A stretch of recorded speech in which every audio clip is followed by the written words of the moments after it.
it is what it is. The online program is 100% correct, okay? And all the errors or glitches that we just found or didn't find and all that kind of stuff. But I did want to remind you of a couple of things.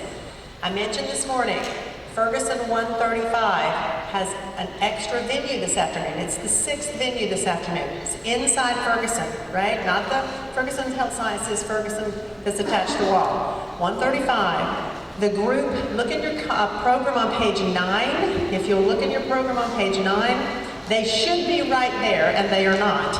But if you flip over to page 11, Service on the U.S.-Mexico Border and Experiences Told by MHU Students, that presentation will be in Ferguson 135 beginning at 2:30. We apologize, we are correcting the program. Like I say, it's correct online. If any of you in that would like, we'll print some more for you to have that as a memorabilia piece as well, okay? So Ferguson 135, 2:30, the group that Service on the U.S.-Mexico border, okay? Additionally, remember that the senior art exhibit is in Weisenblatt right here at 1:30. That will be one of the arts breaks. You can stroll through and see the particular, really awesome art exhibit that our senior art students have done. Any questions about those two? Because they are not in your program, they are in the online version. Where do you find that? Where do you find the online version? Springslam.com. Or you got an email the other day that has a link to it. So check your emails from the past couple of days, or springslam.com with the revised program. Y'all are doing great. We appreciate everything. Looking forward to the arts breaks and the second afternoon sessions. Arts breaks at 1:30. Remember, when you leave here, lunch. Arts breaks back at 1:30 in all the different venues across campus. And then 2:30, the second version of oral sessions in session 4. And then back here at 3:30 for all the little cool prizes. Stamps, do not forget to get your passport stamped, or if you need pause credit, sign in.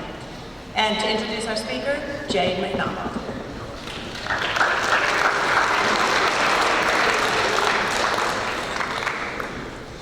Hello, my name is Jade McDonald, and I'm a sophomore here at Morris Hill. I'm an integrated health science and psychology major with a minor in English. It is with great pleasure that I get to introduce our speaker for today. Keith Flynn grew up in Marshall and had a lot of interest in political science and writing at an early age.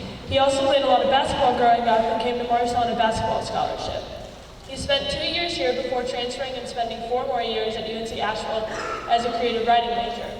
From there, he moved to Nashville with the intent of going to law school, but instead had found himself starting a band. From 1984 to 1999, he was a lyricist and lead singer for the nationally acclaimed rock band, The Crystal Zoo, which produced 3 albums, Swimming Through Lake Erie, Pouch, and the spoken word and music compilation, Nervous Splendor.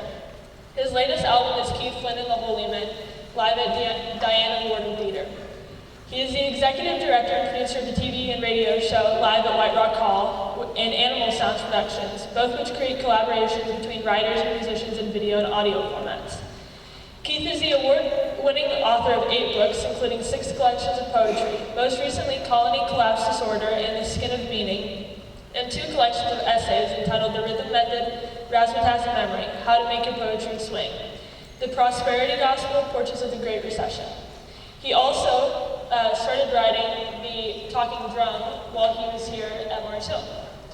His award-winning poetry and essays have appeared in many journals and anthologies around the world, including the American Literary Review, the Colorado Review, Poetry Wales, 5 Points, Poetry East, the Southern Poetry Anthology, the Poetics of American Song Lyrics, Writer's Chronicle, the Cimarron Review, Rattle, Shenandoah, Word and Witness, 100 Years of North Carolina Poetry, Crazy Horse, and many others.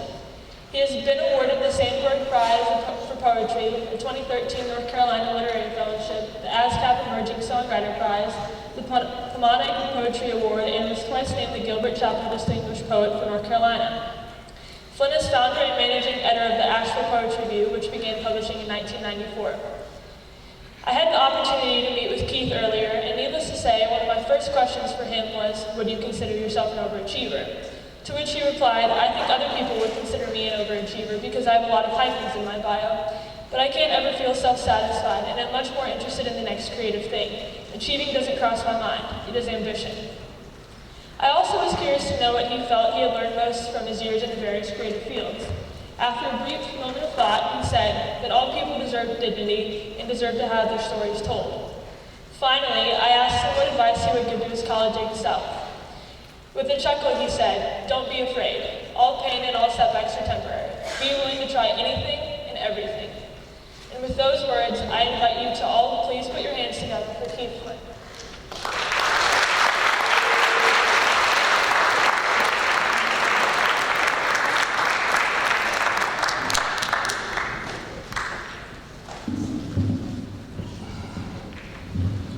Hello, my friends. How's everybody doing? Right on.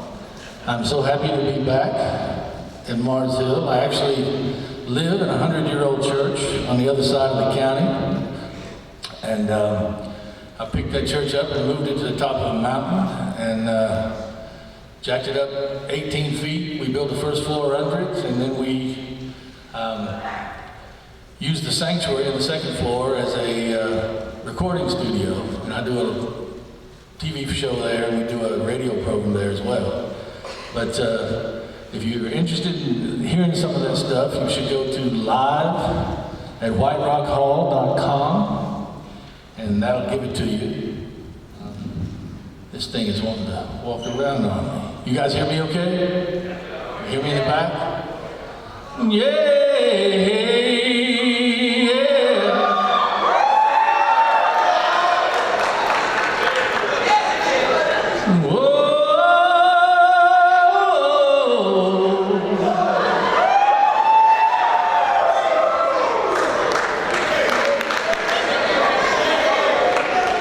Don't you mind people grinning in your face? Well, don't you mind people grinning in your face? Just a bit, this is mine. Good friend is hard to find. So don't you mind people grinning in your face. You know that people forsake you, your brothers and your sisters too. And Lord, when you're in die,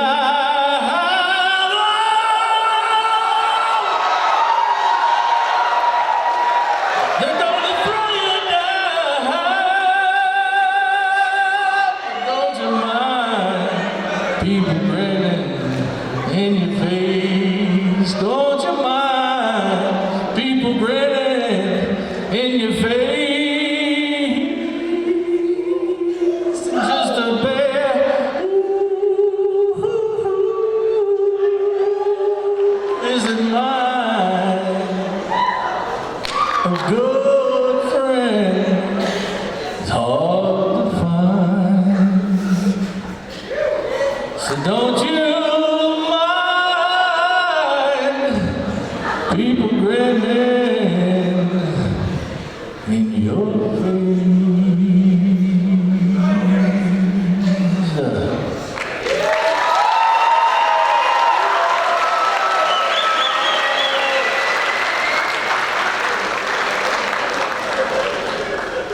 Well, I didn't plan on starting it that way, but sometimes things happen to you instead of the other way around. When 9/11 happened to us, I was very interested in that one of the things that happened on the radio and on TV shows in response to that tragedy was poetry. DJs and talking heads on television, they began to talk about and would quote poetry. Because poetry is what the world wants when our heart is broken. Poetry is what we use to marry our loved ones. Poetry is what we use to bury those that are close to us. Poetry is what we call our highest expression. Oh my God, that was pure poetry. Or you see a spectacular athletic feat, and suddenly that's poetry in motion. It's our highest compliment, because poetry is part of the fabric of our lives. Children acquire language, in my opinion, to tell the stories that are already within them. There's a tribal DNA, and there's a rhythm inherent in that DNA. And that is what poetry is. It's sonic architecture. It's a piece of headlong momentum that's flying down a page, unimpeded by obstructions, unimpeded by the dust of the everyday, and it makes us free. There are poems right now that are finding their way through the trees and in the ash cans and through the alleyways, and they are looking for the readers for whom they were intended all along. So I don't believe that poetry is something that you should recoil from. A lot of times poetry, people think that it's disdain for poetry is an unnecessary act because you use poetry all day. Every time you turn the radio on, poetry is coming out of the speakers into your creative imagination. Poetry and music are the things that make life worth living. And art, we write poetry as a ritual and it's an act of love, but all art is a ceremony. All art is a celebration. And it takes a great amount of love to be willing to create. That makes our creations the act of love, each and every one of them. So some of the things that I want to talk to you about today, I want you to be able to take and use in any creative endeavor you have, whatever your discipline, whether you're a sculptor, a dancer, a painter, a poet. Each of these things, each of these lessons you can apply. And it's the kind of thing where you have to do it every day because creation is a muscle. The imagination is constantly wanting to be fed. We are what we read. And the constant ingestion of information is what makes us a writer, what makes us a creative force. And the redemptive force of our imagination is what keeps us constantly alive. Robert Frost thought that a person without a creative imagination was like a tree in winter. There was no cambium flowing through its veins. Cambium is what happens in the spring. It makes the leaves pop and makes the blossoms appear. But a human being that was not in touch with their creative force is fallow. They never figure out what they know and what they can accomplish. It doesn't have to just be any art. It can be any endeavor that you give your whole self to. We have to be a portal. You have to remain open to all the things that are pouring through you and then utilize those things in your art form. Jack Nicklaus, one time, a great golfer, and he was getting ready to hit a ball out of the rough, and he hits it straight up, and hits the stick and falls in the hole. And the gallery erupts, and one guy said, "Lucky shot." Nicklaus said, "The more I practice, man, the luckier I get." Right? It's the same thing with creation. The more you practice the creative act, the more it becomes a part of your character and your personality. Right? The more you become who you completely are. Learning to listen. Jade said, and thank you, Jade, for that introduction. That was very sweet. I really appreciate it. And I appreciate you having me here today, Joy. And part of the act of creation is the ability to recognize that every single person has dignity and every single person deserves to have their story told, right? Every story is valid and every story is unique. Kafka said, "Art is the axe with which I break open the frozen sea within myself." Right? The frozen sea within myself. Because the page for a poet is a cold bed, and poetry has to live in the air. Right? Poetry is a rhythm. Poetry is a sound. And so each of the building blocks of writing are what take us to those places. I want to read, poetry really is sort of the right words in the right order, lending light. Mark Twain said, the difference between the right word and the almost right word is the difference between lightning and lightning bug, right? Twain had a lot of interesting sayings. He also said, grab a cat by the tail and you'll discover things that you can find no other way.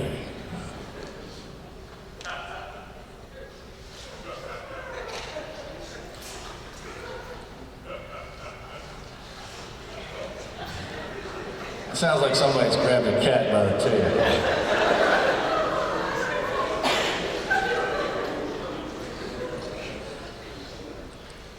Paul Motion was a great drummer, and I once shared a plane ride with him from Chicago to New York. And Motion believed that he was an accompanist. It was important to be a supporting instrument in the band, even though the drummer's the most important because they're keeping the tempo and the time is everything, right? Because poetry, the difference between poetry and music is able to persuade without argument. And a poem has to have something that it is trying to persuade you of. This is called Like a Buddha, Paul Motion says. When Paul Motion played drums, he seemed hardly there. A swish, a stir, and then with the whimsy of a ghost slowly rising from the vent, several frozen colors came splashing rapidly down, like flushed birds in the distance. It's the sound an exploding dandelion might make if it were made of tin, when all else stopped and silence strained at its bit, listening for him. I support the band, he asserted. I am an accompanist. I'm there to make it happen, brother. I'm not there to linger. Like when I made Thelonious Monk twirl, he says, stirring the air with his finger. What else is there? He shrugs. He plays with his teeth. I know that a far greater country exists, he asserts. I've set my foot down upon it. There are many rhythms occurring all at once, layers of strings. He is restful and folds his hands one inside the other.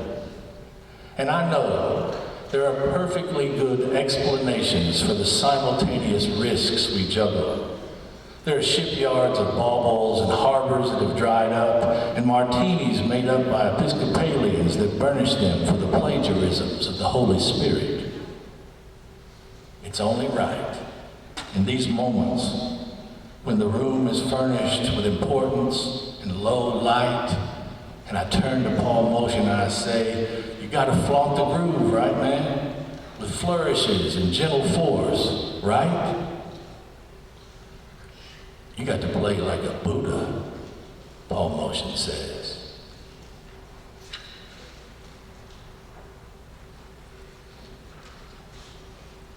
Playing like a Buddha, the Buddhist said that learning to listen may take 1,000 years, right? We don't always have 1,000 years, though sometimes in some classes it feels like they take 1,000 years to pass by. But it's important to learn to surrender. The first page in the Book of Deliverance reads, surrender. How do I surrender my ego? How do I surrender my pride in order to create something that has a universal appeal, right? Learning to surrender. It's very important. And it's also, condensation is sort of the final frontier. Because poetry, why it's so powerful is because words are like atoms, and the more pressure you put them on, the more radioactive they become. And poems are made of words, not ideas. Words, one word at a time. Just as music is made up of notes, one note at a time, right? And it's important for us to listen to music, I want to challenge every one of you. How many of you know what the one is in a song? Put your hand up. You know where the one is. Not a musician in the house. Every time you hear a rock song or any kind of song, pop song, anything on the radio, rap song, they go 2, 3, 4, 2, 3, 4, and it starts, right? Because everybody's got to come in on the one. The one is universal. And I want to challenge you over the next few days. Every time you listen to music, I want you to find the one, because the one is where the snare drum is. The one is where the central beat is. You know, a few minutes ago, when I was singing and you guys started clapping along, some of you knew where the one was, right? But it's figuring out where that beat is. Where do you fit? What is it that compels and drives that creative act? That's part of it, right? And I want you to be thinking about the one, be thinking about the rhythm, because when poetry is working, you can set a metronome to it, and let me tell you how powerful rhythm is.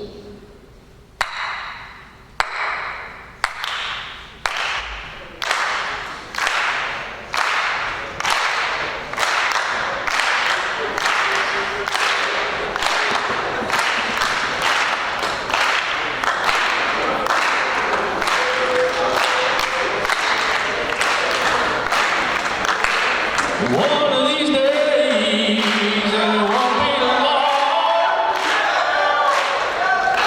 you look for me and I'll be gone. I should have quit you, baby,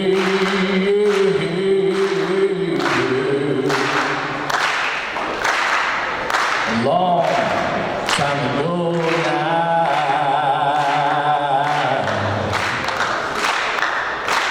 I should have quit you, baby.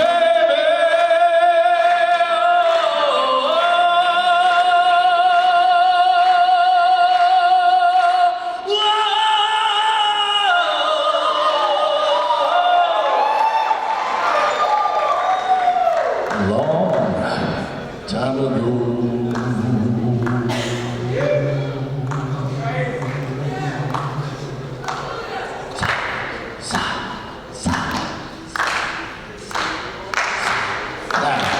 Before I started that little rhythm, everybody was sitting here, you were stewing in your own juices, you were listening to your own heartbeat, you were saying, goodness, I can't wait till this is over. I wish that big goofy pastor would get out of the room. I wonder why I wore this today. I wonder why he wore this today. I wonder why I'm doing here. What am I going to do later? And then all of a sudden,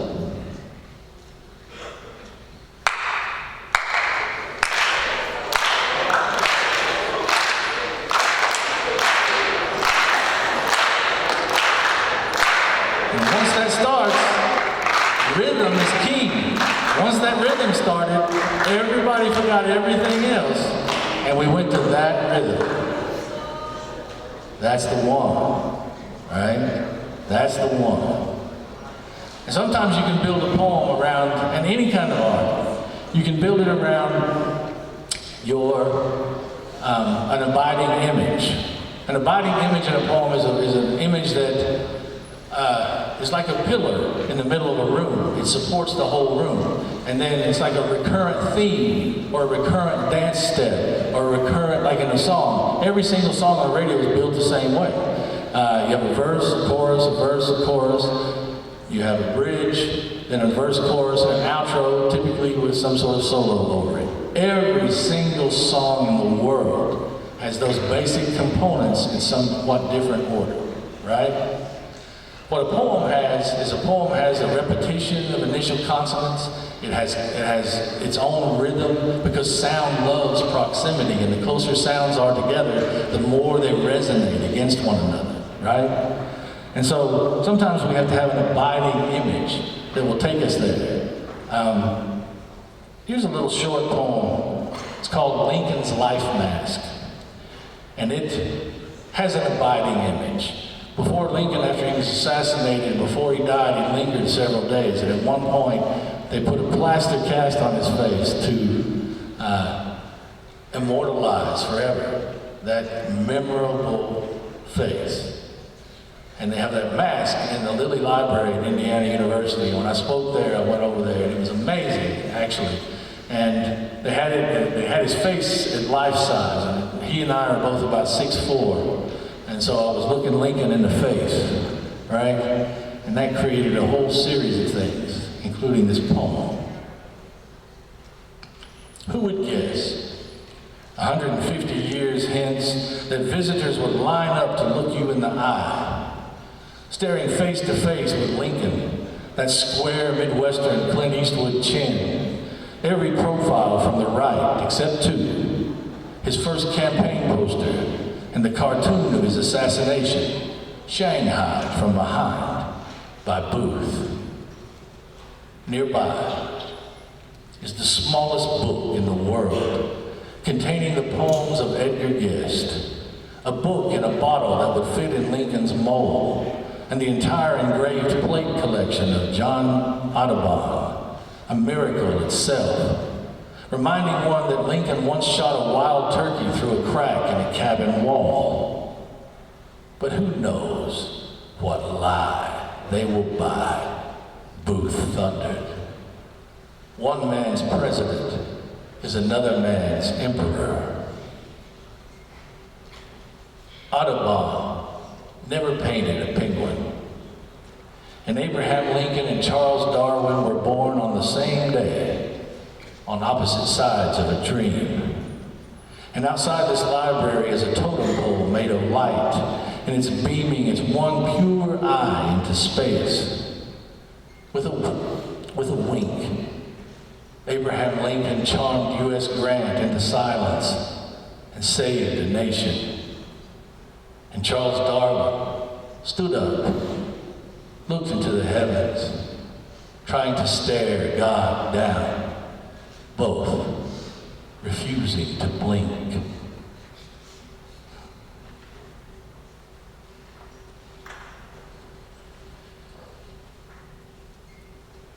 Poets and artists have to dream. And dreaming in America is no cinch. In Europe, poverty is usually just bad luck. And it's usually a minor unhappiness because there's still so many things available to poor people in Europe that aren't available to poor people here. In the United States, poverty can sometimes represent a fault, a moral fault, a dishonor that society cannot pardon. You and I know better. And I have a book out there called Prosperity Gospel. And when I talk about that every person deserves dignity, every person also deserves opportunity, right? That's what the American dream is all about. And that's what a liberal art, a creative compunction, something that enables you to be your most creative self. Those are opportunities. And you got to consider this also an opportunity, right? Because writing is a ceremony, but it's also a ritual. And a ritual is something that happens every day, that commemorates something. Today we are commemorating each of ourselves as a creative being, right? Each of ourselves as someone who can manifest their creative impulse, the redemptive force of their imagination, and watch it flower in front of an audience who may or may not appreciate it, but that's not the point. The point is that we're making things, that we're moving forward, that we're discovering how much we know. You guys want to hear another blues? Tell the truth. I can't hear that.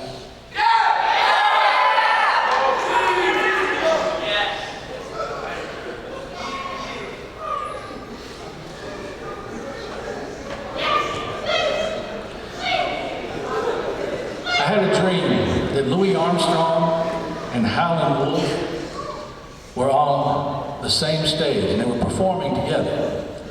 And I couldn't believe it because I'd never seen it. So of course I went to YouTube, because if it's not on YouTube, it doesn't exist. And so I was listening, trying to find it there. So I have to imagine that they never actually got together on a stage, but they did in my mind, and they do in this poem, right? This is called Louis and the Wolf.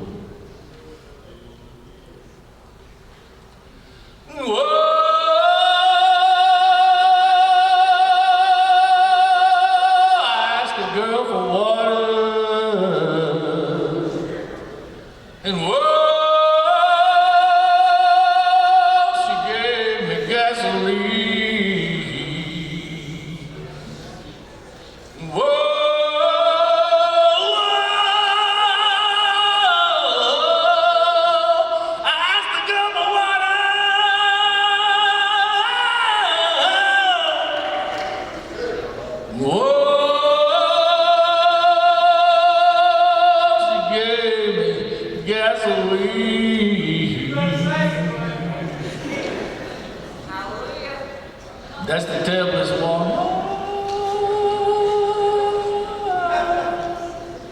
I nearly ever see.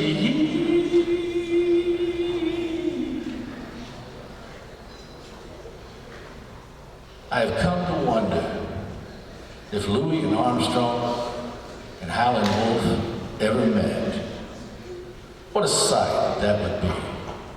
A grand summit meeting complete with growling, with Wolf licking his harp and Satchmo grinning away, deftly fingering his horn in an effort to curtail the sonic boom of the two most powerful voices ever gathered in the walls of a single room. Howling would be stalking that elegant whisper, and I imagine Wolf would lay down tracks and Louis would be so remarkably dignified, so clearly in the furrows of the groove, he would prowl the stage like the shadow of a storm cloud, while Wolf raged and bit down on the low chord changes like a chainsaw blade, a ragged sound, refined by the shimmering honey of the Great Dipper's rising horn, so perfectly above the fray. Howlin' would get down on all fours, and he would writhe around on the stage. And King Louis, with his handkerchief flying like a flag on a mahogany galleon, hurtling across the choppy sea's wake. And Wolf would burst with Delta moan and the evil ways of a tail dragger for Satan, forsaking his mother's gospel hysterics and earning her undying neglect, right up to his final deathbed, when he sent her a letter. And he said, "Mama, I'm dying. Please come." But she never forgave her boy for choosing the blues. And he was named him for a president, Chester Arthur Burnett. And he was born under a bad sign, with Halley's Comet burning across the sky like a brakeman's lantern. But a blues man will survive staring straight into the sun like a rifle with eyes. And old Satch would know, with his thunderous percussive purr emerging from the earth like a fountain of pent feeling, meticulous in its placement as it repeatedly echoed the punch of the brass lines and the cymbals set to ride, and his cornet weathered every swinging era. Birds heebie-jeebies in the big band's muskrat rambles, and he was always sailing and seldom misbehaving, not since the rancid Storyville days in New Orleans when he joined as 8-year-old orphan the colored waif's municipal boys' home, and his body was peppered black and blue with blows until the bent boy escaped via the Mississippi, and he swam out to a light-littered steamboat, and his giant wheel was just the juju and propulsion needed to heal the nuance of a baby genius whose rules are its own. And he had those last quiet notes with the crowd so still that you could hear a rat in the wall pissing on cotton. And he had the gleaming note set to crackle, and he pierced the racial gloom of the American heart like buckshot. And his trumpet bell was uplifted and ringing, and he stood and killed us with that great smile while he was singing. And though the rain may ooze and lovers lose their feeling, though the moon may melt down and the earth finally find its ceiling in the poisoned heavens, there will still be a moan overwhelming all others, a horn poised flaming in our imaginations. Though the earth be smothered and fire rise a final time inside the webbing of our skin, our minds will boil with the shock of recognition, bound in worship, like Louis and the wolf, whose dream meeting probably never took place, though my mind cannot erase the wish of it, the sheer bliss and pitch and rich opposition that the scene presents, a listening like I have never experienced, gears within gears, grinding until all our wounds are wound together, when the grace of music will calm every child's sweet feathers, arm in arm, as we and they rise and sing in the Gulf's fearsome swelter.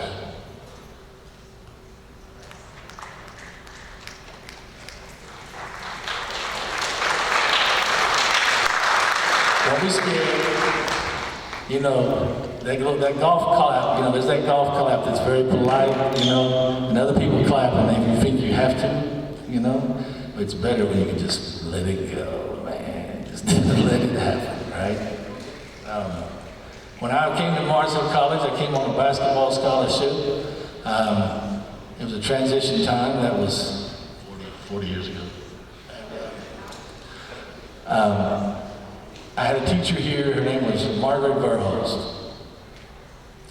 And she had us read poetry, and one of the books that she gave me was a book called The Marriage of Heaven and Hell by William Blake. And it was amazing. It was broken into pieces. One of them was the Proverbs of Hell, and it was satirical, so that he took things from the Bible and he turned them on their head to see if he could get two meanings out of them. And it was amazing. I mean, some of them was, in seed time learn, in harvest time teach, in winter enjoy. Drive your cart and plow over the bones of the dead. The road of excess leads to the palace of wisdom.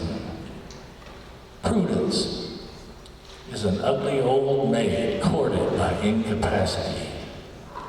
The cutworm forgives the plow. Prisons are built with stones of law and brothels with bricks of religion. Exuberance is beauty. Energy is eternal delight. Those aphorisms got in my body and started chasing me around. It was like something broke this gush open, and I didn't know how to explain it. The only other way that I can remember anything like it was when I was 8 or 9 years old.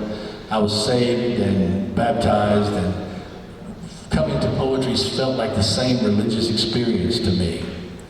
And I think when an art form takes you over, when it begins to lead you by the nose through your life, you have to figure out the ways to honor it and to honor yourself, right? Ways that when I was probably 10 years old and I was watching all these newscasts from Vietnam, and it was this horrific images, much like what we're seeing now in Ukraine, except then it was our own boys that were dying. Then it was our own soldiers. And I was very upset. I went into my tree house and I started writing these poems. And when I brought them home and showed them to my mother, she took them in her hands and she put them in wax paper and she cherished them. And she said, she made me realize the importance of my own voice, how what you have to say is important, and you have the right to say it. Whatever it is in your heart, and whatever you want to create. Giving other people the space to do so is the heart and the art of collaboration. That's when you become a real artist. Those are the moments when you can figure out how to move through the world and your shadow starts becoming more and more prominent, right?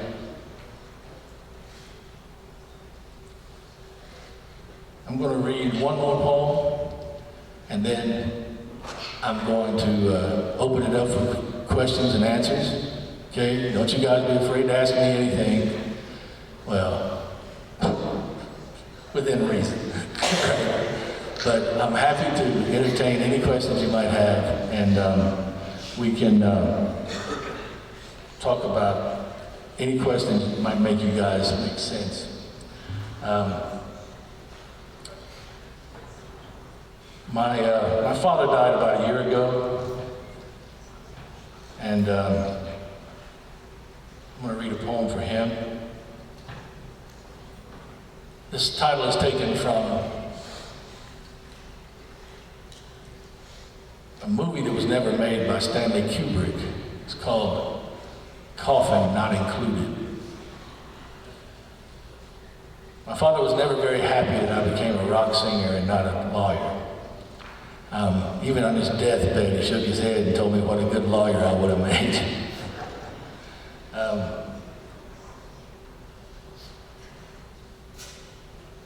Gradually, the world shut you out. Your plum-skinned apples and craters is effectively exhausted by holding back the waterfall that is a human being. There's no getting used to sorrow, because every encounter with another human are like the rungs of a ladder, and they ladder higher and harder until the rails turn to eels in your hands and escape as ropes of smoke, weary of the body and its constant demands. The walls between this world and the next are leaky as an old rowboat. There's a heated commerce that passes between them. There's a musical wind, ribbons of distress wound into our bones by the ghosts of the past. Music can pass for conversation. It says things not entirely human, beyond the realm of poetry or words, and its notes hang on their wires like unruffled birds. How we are usually complicit in the things we complain about, and yet we have so little control over what we create. Music makes me do just what it wants me to. All these cactus shadows and trees, these furry arroyos, they know that among the holies there is more than one ghost. Thank you.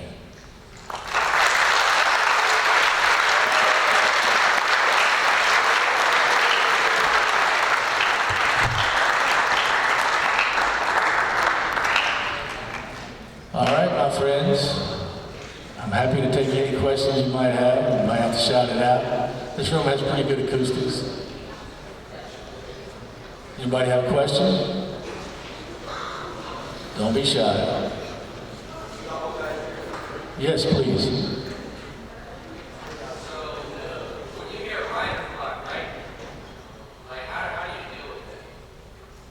That's a good question.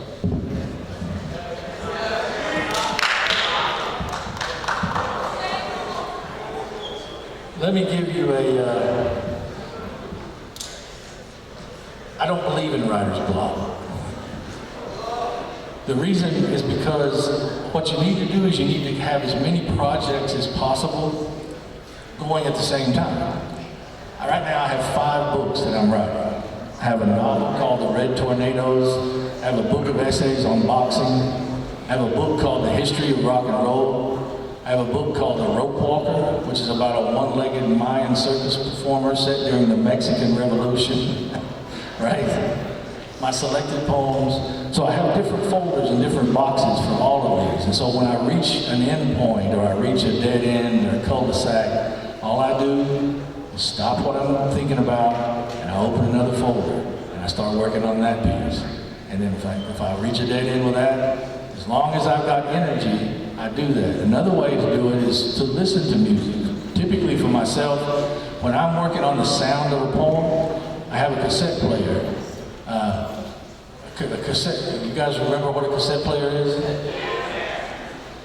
I have one of the old style ones that sit on the middle of the table on my desk, and I'll walk around and around and around that table, and I'll quote the poem into it until I start to get the rhythm right, so I can listen to the rhythm coming back at me, right? Because remember I said the poem the page is a cold bed, and the poem's got to live in the air. Think about the sound. Examine every single word.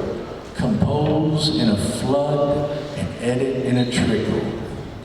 Compose in a flood and edit in a trickle.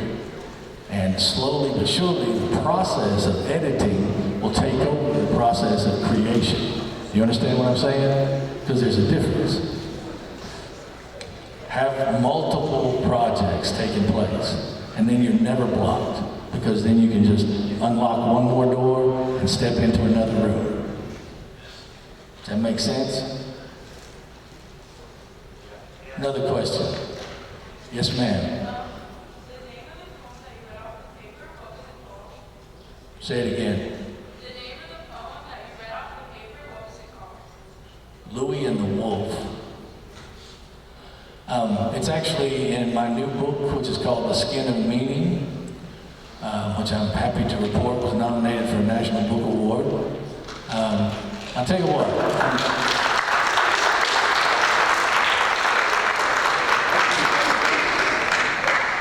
See how sweet y'all are?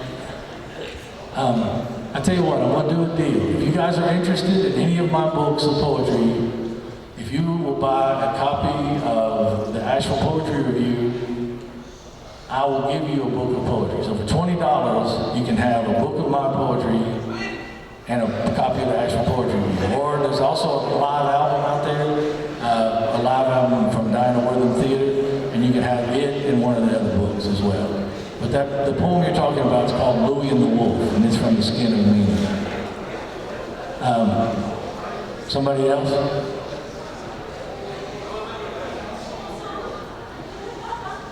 One more song, huh?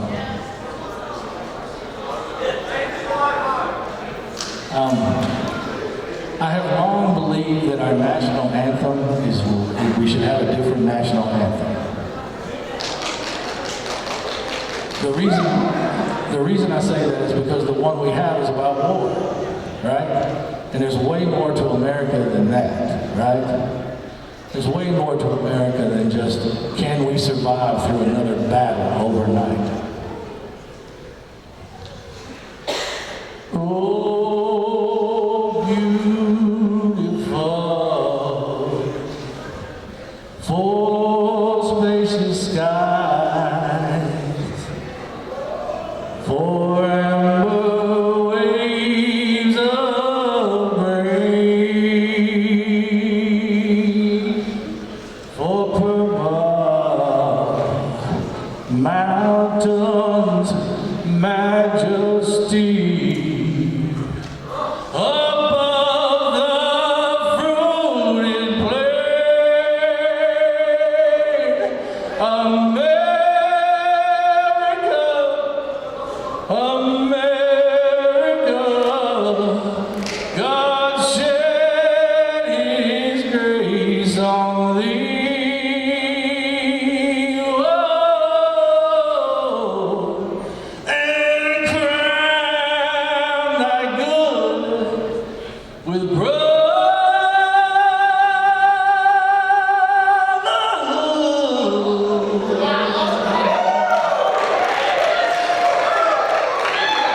From sea to shining sea.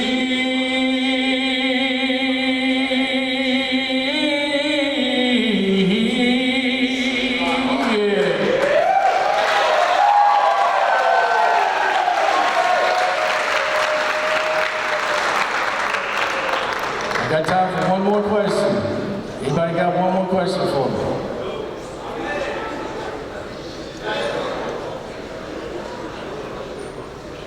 Thank you so much for coming out today. I appreciate you.